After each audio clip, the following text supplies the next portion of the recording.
Let's be honest, you've probably looked at a spreadsheet before and asked, how do I flag which entries meet my criteria? Or, how can I automatically say yes or no based on a condition without checking row by row?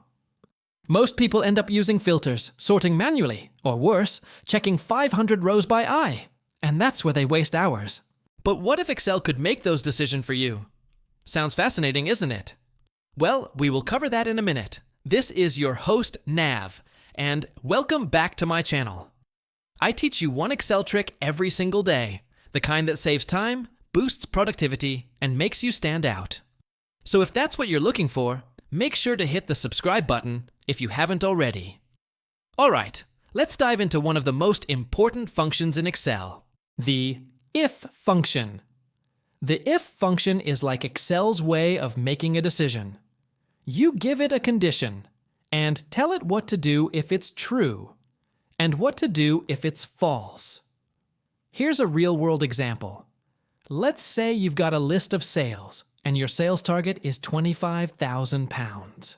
You want to mark each sale as either target met or below target.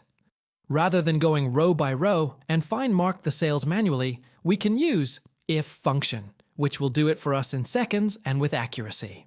In cell D6, let's type equal if, open parenthesis. In the logical test argument, you will put a condition which could be anything.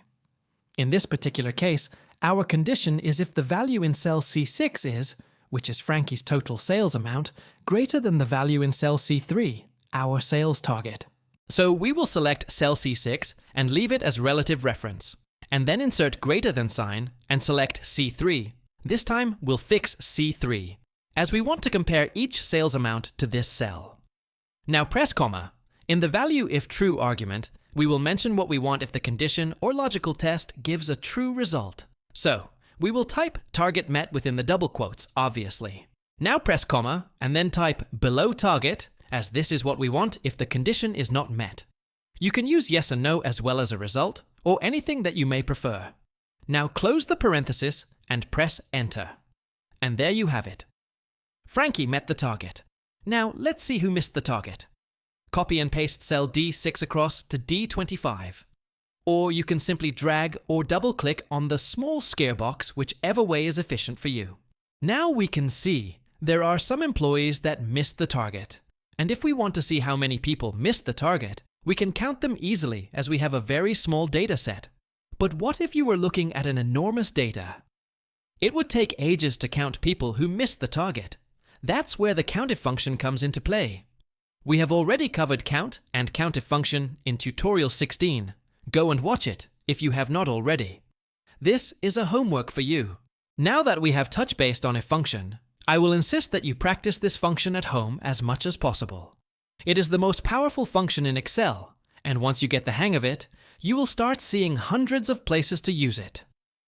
You can practice a function in the following scenario to start with. Classify performance as pass or fail. Flag overdue payments as on time or late. Identify VIP customers based on sales volume, etc., etc. That's it for today. I hope you enjoyed the tutorial. Please give it a thumbs up, share it with your friends, comment if there is anything I can help you with. Also, don't forget to hit subscribe button so that you don't miss my daily updates. I will see you in the next video.